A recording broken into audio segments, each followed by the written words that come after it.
Hello, and welcome back to another edition of Carrie's Gardening Channel. So today is July 9th, 2020, and this is one of, I believe this is, let me get the tag here. Hold on a moment.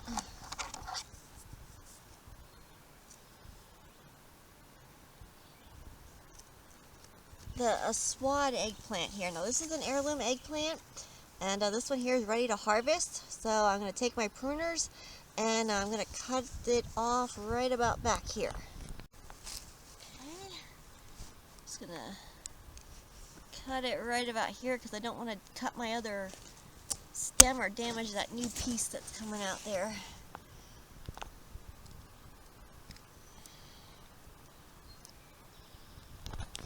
Here's the eggplant here. It has a beautiful purple color to it. Now it's nice and shiny. It's still wet in its prime. It's not dull. If your eggplants are dull, they've gone past their prime. Probably not going to taste too good. They're going to be really seedy, and it's really not going to be the best for eating. But this one here, still nice and shiny, and going to get this fried up hopefully tonight. And I do have some more eggplants here to harvest, so we'll come and get those harvested. So we'll be right back. Now before I go get the other eggplants, one thing I want to talk to you about real quick. Eggplants do have like thorns on them, and you can see this one over here. This is a Matoya eggplant here, and you can see the pricks on this thing. So you want to be careful when you harvest them. Sometimes the leaves and the stems will have pricks on them, and you can easily get that in your hand. It really hurts when you do. So watch out for the pricks on the eggplants. Flea beetles love these things. We have been treating our plants for the flea beetles to try and keep them away and get rid of them. And it's been super hot here in Pennsylvania. I'm gardening in zone 5B.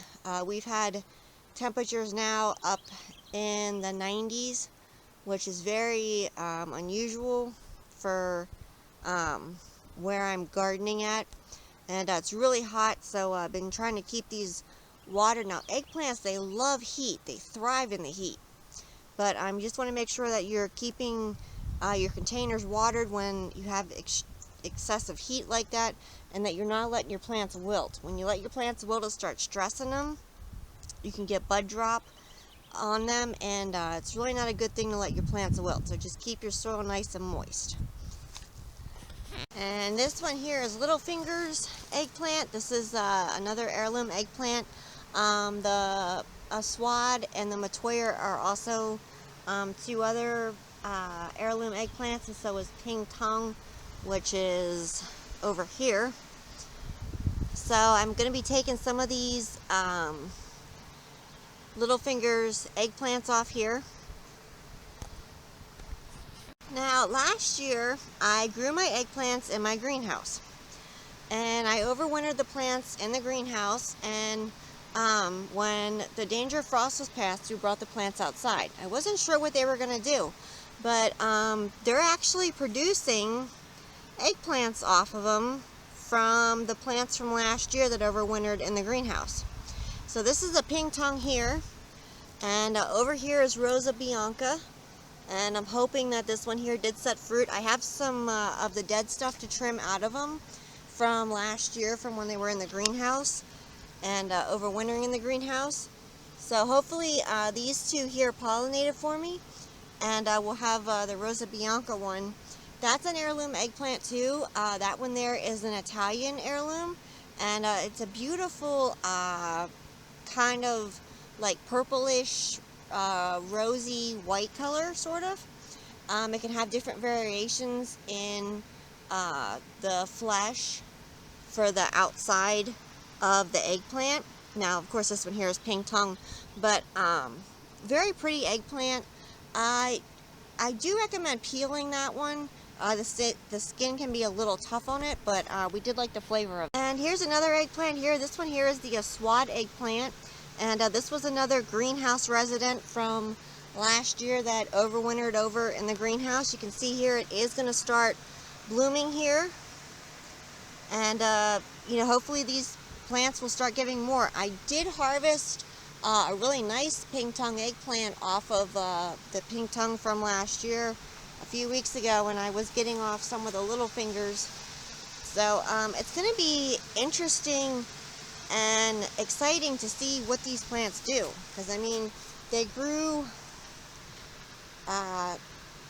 in the greenhouse all throughout the season last year, and then I overwintered them in there, and then we brought them out here and they started growing back really nice out here.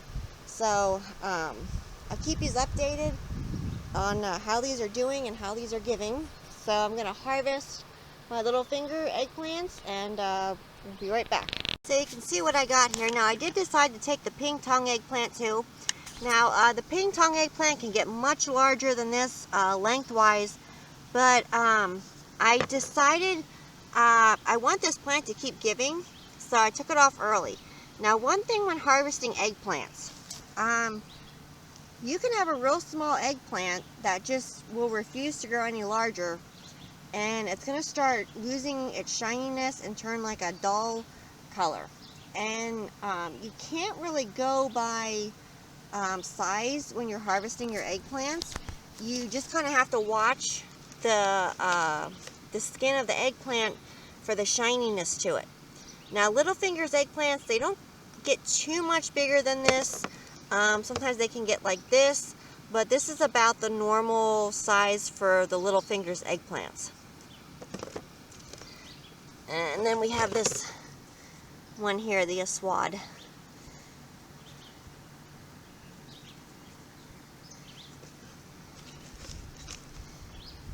So I have a lot of videos and playlists on my channel for growing eggplants. You can check them out on there. I have how I started from seed, how I feed them if you're having issues with something eating them. I have a lot of videos on there. And I also have videos on my channel for how to fry your eggplants up. So if you're new to growing eggplants or you're new to frying eggplants, I have a video on there for how to do that. It's in with a squash video because we show how we fry up our squash and our zucchini, because it's all the same way that we do them. So you can check that video out on my channel. So if you like my video, please like, comment, subscribe. Please don't forget to hit the little notification button that will tell you that I put a new video on. You can also follow me on Twitter. I'll have a link down in the description for my Twitter account. Thank you for watching, and I hope you have a nice day. Bye!